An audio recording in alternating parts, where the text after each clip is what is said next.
Good morning and welcome back to Mobility Matters. I'm your host, Javier Betancourt, Executive Director of the Citizens Independent Transportation Trust, or CITT. So as you can see today, we're doing something a little different. I don't have any guests because today we are celebrating the 100th episode of the Mobility Matters podcast. Believe it or not, 100 episodes, even more guests, because sometimes we have multiple guests on one episode. And this all started a little over 3 years ago, August of 2022. And we've had an incredible run of shows here, together with our partners, Miami's Community News, who allow us to use this beautiful studio and produce the program. So we want to thank Michael, Grant, and his incredible team here at Miami's Community News for their incredible partnership in producing this podcast. None of this would also be possible without my incredible team at the CITT, starting with our volunteer board, who have been very supportive of this program since its inception, and my incredible team of professionals, starting with Joey here behind the camera, Carla Damien, Cheryl Mizell, who also helps to co-host this program when I'm not able to, and finally Carmen De Cruz, who does our scheduling. So thank you to my incredible team. None of this would be possible without you as well. So we thought we'd do something a little different today and take a stroll down memory lane with you and go back and look at some of the guests and conversations that we've had over these 100 episodes. We have covered every topic. You might think we only talk about transportation, but really that's the tip of the iceberg. There are so many other issues that intersect with transportation. So we've been lucky to have, a number of community officials. We've had, transit professionals. We've had elected officials. We've had riders. We've had, operators of these transit systems talking not only about mobility, but about things like economic development, resiliency, land use, development. You name it, we've talked about it here on the program, so you'll get a taste of that over these next several clips. So, we broke these up into 3 segments. In the first, we'll look at several segments dealing with community leadership. We'll then move on to segments centered around economic impact and economic development. And then we'll finish off our series here today with a look at transit operations. So you're in for a treat. You're going to get a lot of programming in a very short period of time, so stick with us. So for this first series, we're going to look at several clips featuring community leaders. And the first off, we'll start with our chairman of the CITT at the time that we started this program, Oscar Brainin, a noted community activist and public servant. We'll then move on to Frankie Ruiz. Frankie is a beloved civic member of our community. You might know him as the guy who started and continues to run the Miami Marathon, several run clubs, and also a founder of Friends of the Ludlam Trail. The third segment will feature Kathy Bernstein. Kathy is a passionate transit rider and our first ever CITT ambassador. And then we'll finish off this first series with Lisette Mendez, who is the Executive Director of the Miami Book Fair. So with that, let's roll the tape.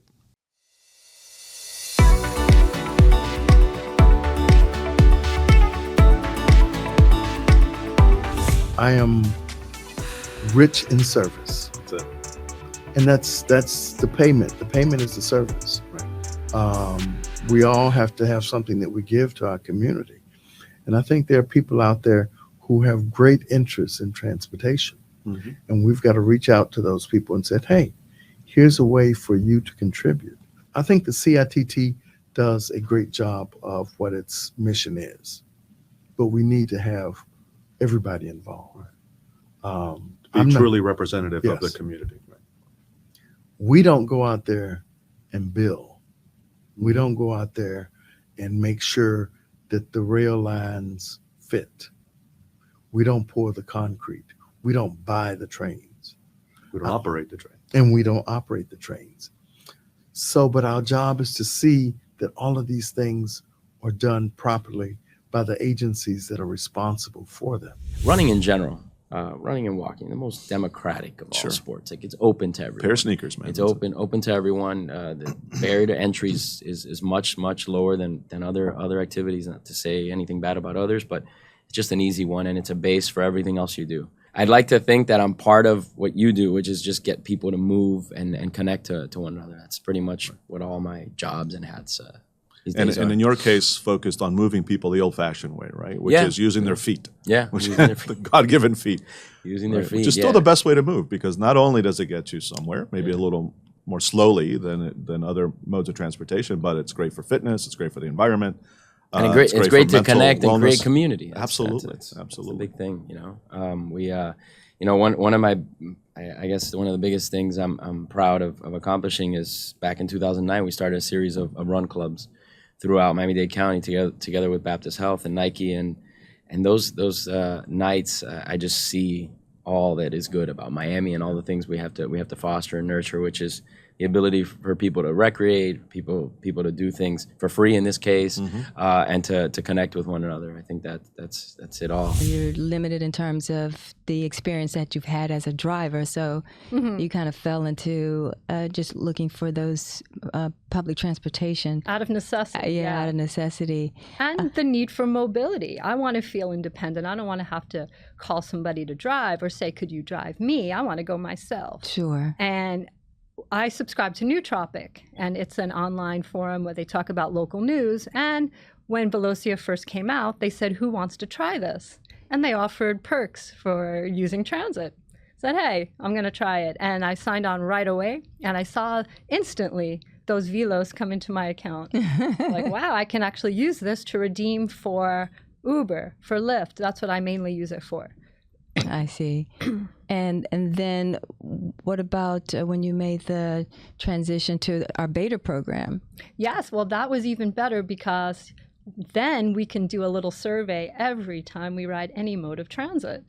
And I started out doing it, and then I think when you told me that people actually read those comments, I was very, very, very detailed in my comments, because often there's something going on. And I'll say exactly what it is. And since I rely on transit to get to work, I always give myself a buffer, but I've never been late. But there's always these little hiccups that to me seems like it could have been avoided. So I'll note all those things and say exactly what happened. Yeah, well, you certainly put folks to shame who blame public transportation for making them late, because even today getting to the studio, you were here 45 minutes ahead of time. So. I took transit on purpose. I said, I'm going to take transit today. I'm not calling Uber or Lyft. I'm going to take the rail and then follow the Google map. It was only 11 minutes.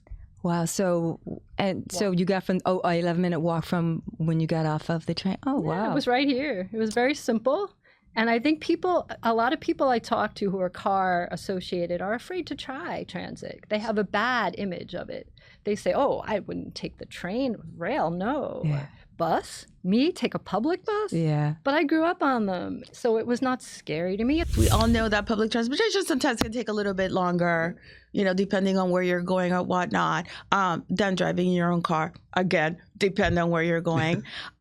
So, it kind of feels very natural to be having this conversation with you about the Miami Book Fair, which takes place in downtown Miami, which I think Miami-Dade College, where it was founded, in 1984, there was a real, there was a lot of foresight in creating a festival of this kind in the downtown area, which, all of us, some longtime Miami residents, remember as being an area that maybe was a little bit economically depressed. Maybe folks didn't really want to be there or go there to do their entertainment activities, and that really started changing in the 80s when I was a student and in high school, and it was so accessible by transportation even then, right? And I think that was kind of the vision of the college at the time, and the folks that really, came together to found the book fair, that downtown was this really underutilized area that could really serve as a meeting point for all of the people in Miami-Dade County, and even outside Miami-Dade County, to come and enjoy, things like the Miami Book Fair. And of course, we know that since 1984, there's been, so many other great events that have been started or that take place, or, the Arch Center, for example, that is also in downtown Miami. And well, now we know all of the real estate and everything that comes along with it, restaurants, nightclubs, etc. So and one of the reasons that I believe that it was founded there was because of the ease of traveling into the downtown Miami. I think a lot of people have a misconception about traveling into downtown Miami, right? We live out in these different neighborhoods where we know getting in our car and thinking of going from South Dade, let's say, all the way to downtown. We're like, oh my God, that's going to take forever. But really, it's so easy, right? It's the most accessible place in the state of Florida. No one else is connected by transit nearly as much as downtown Miami.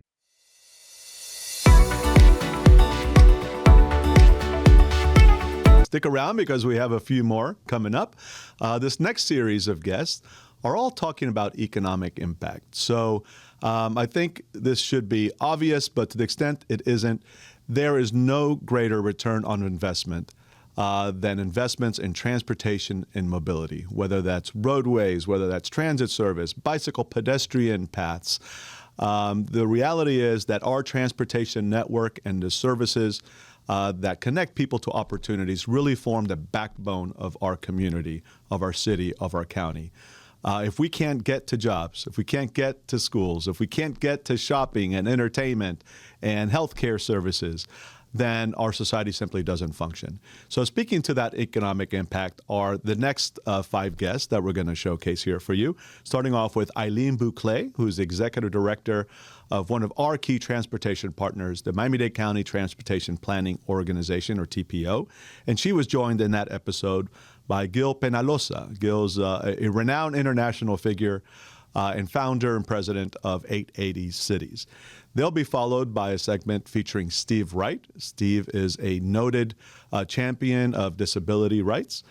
Then you'll hear from Kathy Dos Santos, who's the president and CEO of Transit Alliance Miami, just a great nonprofit that we're lucky to have here in Miami-Dade County championing transit and mobility.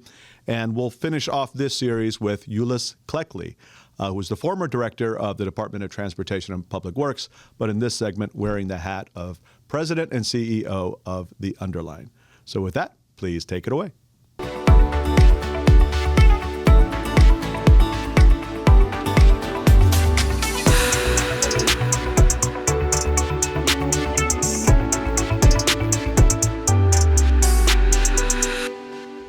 Now, one thing I want to touch on, because I don't think we've really touched on it yet, and I think it's important, is affordability. So one of the other benefits of building a place where the car is optional is that automobile is the second most expensive element of a family's budget, right? Housing is one, and our housing is out of control here. But the second, typically, is the automobile. So if we could eliminate that cost, all of a sudden people have more funds that they can contribute towards housing. Could you want to talk about how bicycle pedestrian mobility contributes to affordability? Yeah, it's very, very important. Cars are very, very, very expensive. Yeah. So I'm not saying you should not be able to have a car, but you should have the option.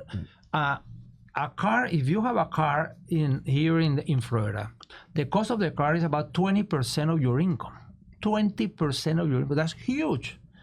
If you could, instead of having a car, you could take public transit, walking and cycling, it would be only 4%. Mm-hmm. So there is nothing that could have a bigger impact on a personal economy than being able to downsize from 2 cars to 1 or from 1 to 0. It would be like winning the lottery, except that it's not 1 in 10 million, it's 1 in 1, it's you.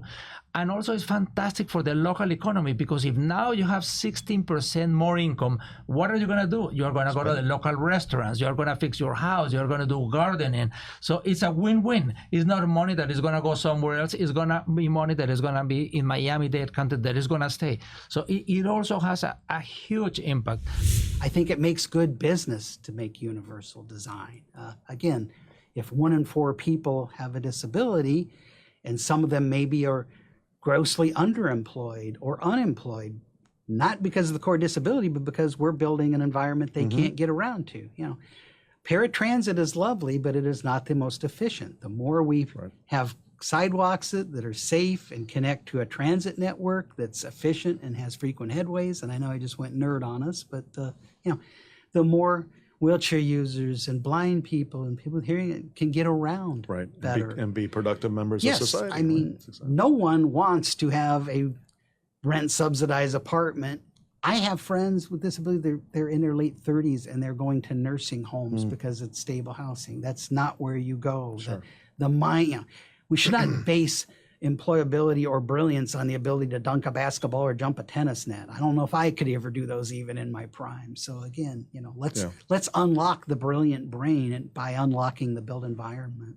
And it's good not only for those people, but ultimately, as you said, it makes business sense for the community at large and the taxpayer, right? Yeah. The return on investment is huge. Correct. Yeah. For Again, a relatively small amount of money. I worked for an elected You save in the official. long run. Yeah, right. we all know that, but city budgets are tight. Money's not growing on trees. These projects have been in the planning phase for so long, and it's really time to Decades. start.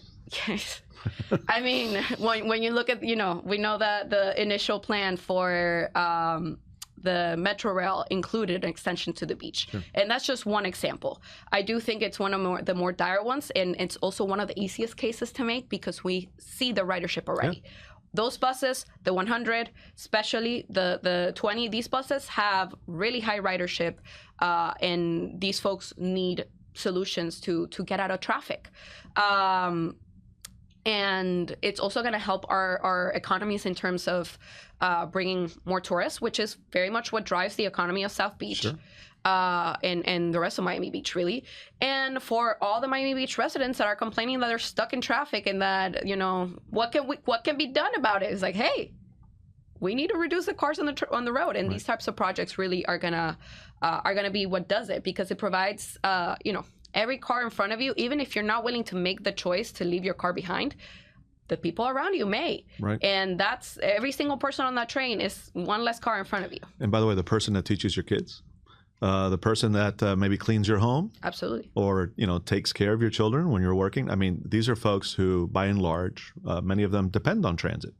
And they drive our communities. It's not a great way of getting to the beach. So. They drive our economies. I mean, all this work is if we didn't learn this from the pandemic, I'm gonna keep on saying it, but our service workers, our educators, everybody who is most dependent on transit is the backbone of our community. And what I realize is that yes, it's a beautiful linear park and urban trail, but at the end of the day, this is really an economic development project. Yeah.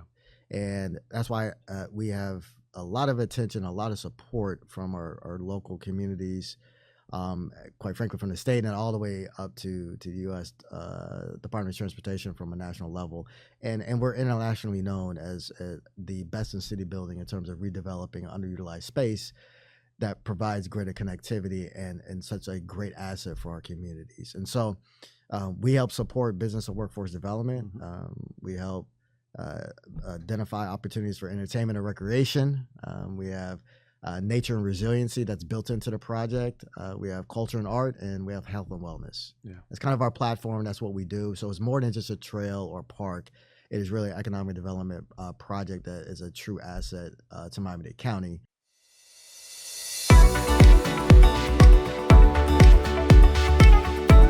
So welcome back. I hope you enjoyed those segments. So for our final series of segments, we're focused on transit operations. So at the CITT, our core function is to oversee the use of the half-penny sales tax for transportation improvements. Much of those funds go towards transit operations, both at the county level, through operating Metrobus, Metrorail, Metromover, even Tri-Rail, and extending to the municipalities who use their share of the half-penny sales tax for their own transit operations. Those are the trolleys, the shuttles, the on-demand freebie services that the municipalities provide as well. So many of our segments have showcased many of these transit services. So coming up now in this final series, you're going to hear from Telisa Ruan. Telisa is a Metrobus operator who is the first woman ever to win the county's bus rodeo. That's a competition and championship for who's the best bus driver in Miami-Dade County. You'll then hear from Gregory Robinson. So Gregory was, at the time, the general superintendent at the Department of Transportation and Public Works, since retired. Congratulations to Greg. They'll be followed by both Commissioner Raquel Regalado, and David Deck, who is the president and CEO of SFRTA, or better known as Tri-Rail. You'll then hear from Nelia Cartaya at the Florida Department of Transportation, District 6, and her consultant, Marie Elsie Dowell, with their consultant, WSP. And finally, we'll finish the program with Jason Spiegel, who is the managing partner and co-founder of Freebie. So with that, enjoy these next 5 segments.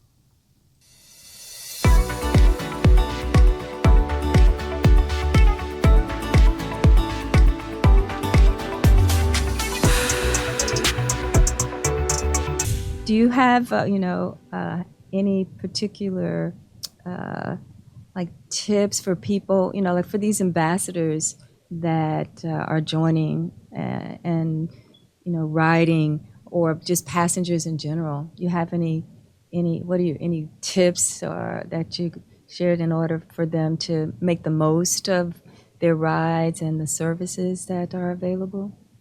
The only tip I could say is safety first. And I noticed, I'm a bus driver, so I see a lot of hazards that pedestrians don't pay attention to. Mm-hmm. So I would say when getting off of the bus, please do not walk in front of the bus. And that's a lot of people be on their cell phones and don't be aware, or just don't be alert. Mm-hmm. And that would take a toll on the operator if something tragic would happen. So we don't want that to happen. So just be more aware of when you get off the bus, just stay on the curb. And when we're pulling into the bus terminal or the bus stop, don't walk towards the bus. Just stay there. We'll come to you in safety.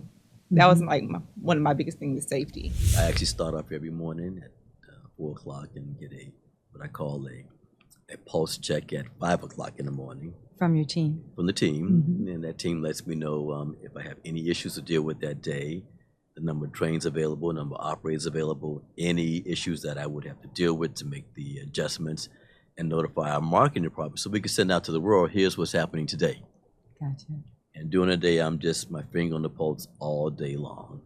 And I'm the man in the middle and responsible for making sure that it runs. And I have a great staff up under me, a real good staff I'm very proud of.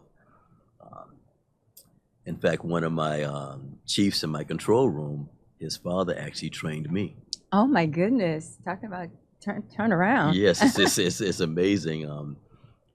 When I first started as a controller in the room, one of my controllers would bring his son by to visit on Bring Your Kid to Work thing.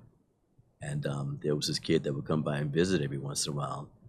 And then he went on to Florida State. And sure enough, in a short story, that kid came to work for us. And he's a young man now.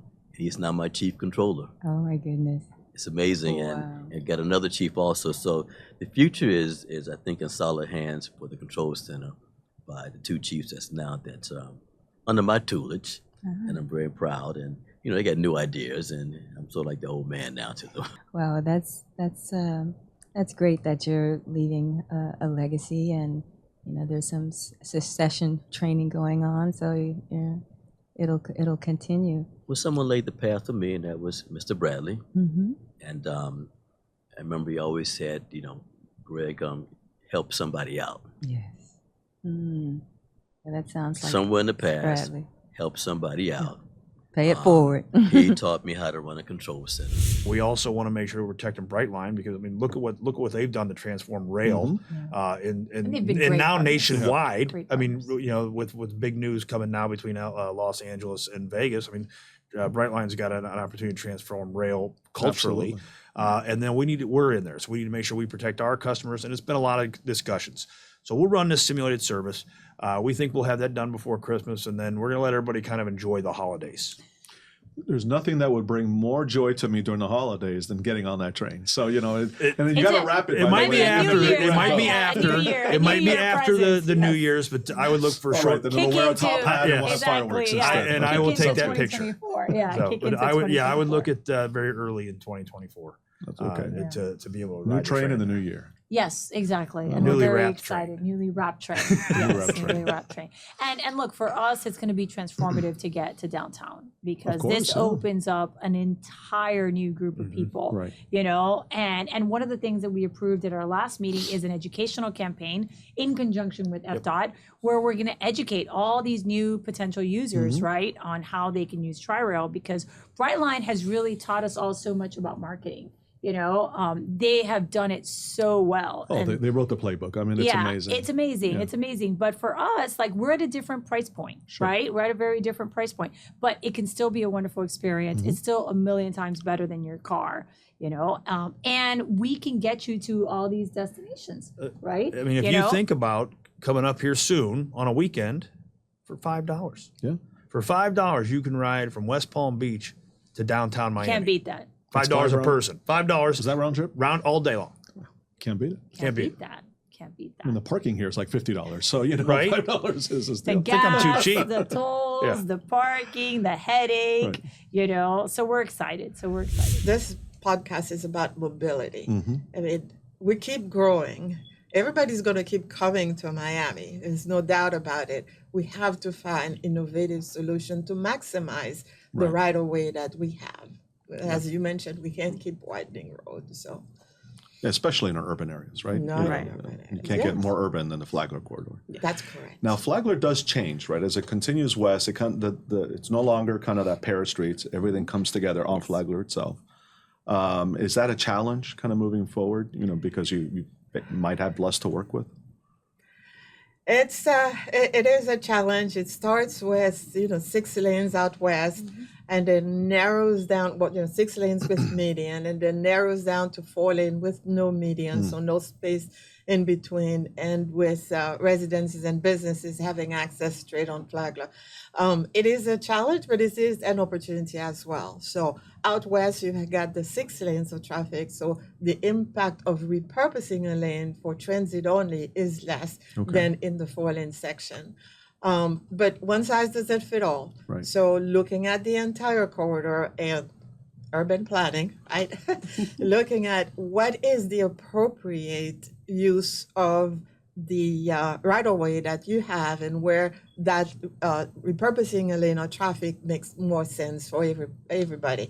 It is a balance. We have to balance people that walk, people that bike, people that drive, and people that use transit. And that's always at the forefront of the Not to mention the land use considerations, environmental considerations, social equity, right? you, Javier. It's a very Yes, thank you. complex thing. Yeah, people, it's not as simple as just, getting from point A to point B. There's a lot more that goes into it. We actually had the village of Key Biscayne reach out to us. And, their thought process was, listen, we have traffic, we have congestion on our island, we have very limited parking. We don't really want our residents to have to take out their vehicles to move around the island. Can you provide the service here? And at the time, we said, listen, we would love to, but we just can't generate the same amount of revenue to be able to justify in running the service as we can in a Miami Beach, at downtown, where these big brands want to be, and pay top dollar for it. They need a lot of eyeballs. They need a lot of eyeballs, exactly. And basically, they said, well, how about we fund it almost similar to like a public transportation contract, so that we have a set amount of vehicles on the road at all times. We have hours of operation, and basically they gave us a 1-year pilot. A couple months in, it was very successful when it came to the ridership, customer feedback. That service started with 2 vehicles, and very proud to say that today that program is still ongoing. We operate now 9 vehicles on Key Biscayne, moving 10 to 12,000 passengers a month, which is pretty insane for a 13,000 resident community. And there. it was a natural place to start because they love those golf carts in Key Biscayne anyway. That tends to be part of their identity. Correct. And the cars that you had, at least at that time, were very much kind of in that mode, right? Exactly. The gem car, the low gem speed cars, not golf carts, No, technically. the low but, speed vehicles. Yes, Yeah. we still do operate the low speed vehicles there. It's actually one of the few communities still where we're operating. Oh, they those love them, vehicles. Yeah, it's a great vehicle for a Key Biscayne community. Yeah. But yeah, I mean, again, based on that success, right? This was very early on in what microtransit was kind of starting to, kind of pioneer at the time, and neighboring cities after that saw, wow, that's pretty cool.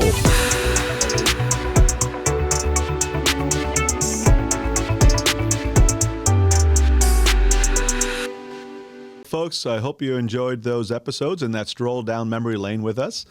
We look forward to the next 100 episodes here on Mobility Matters and thereafter. In the meantime, if you're interested in going back and looking at some of our last 99 episodes, you can visit our website at miamidade.gov/CITT and find the links to our Mobility Matters podcast. You could also find us on YouTube. So you go to youtube.com/@Transportation Trust. You'll find all of our previous episodes there and those to come. So in those next 100 episodes, we're going to have the same variety of guests. If you're interested in being a guest on Mobility Matters, if you're in the transportation space or just passionate about transportation and mobility, please reach out. You can email us at citt@miamidade.gov. Now, once again, before we bring this special episode to a conclusion, we want to thank our partners here at Miami's Community News. I want to thank my board members. I want to thank my staff, my incredible team. But I also want to thank all of the guests that have taken the time to appear on this program, to share their knowledge, and to educate the public about all these wonderful investments we're making in transportation and mobility and about all the issues that intersect with that topic. And finally, I want to thank you, the audience, for tuning in. We thank you for your support. We hope you continue to watch us here, broadcast live out of these beautiful studios every other Thursday from 9:30 to 10:30. So continue to check us out. So that's all we have for you today. Thank you. And in the meantime, keep moving, Miami.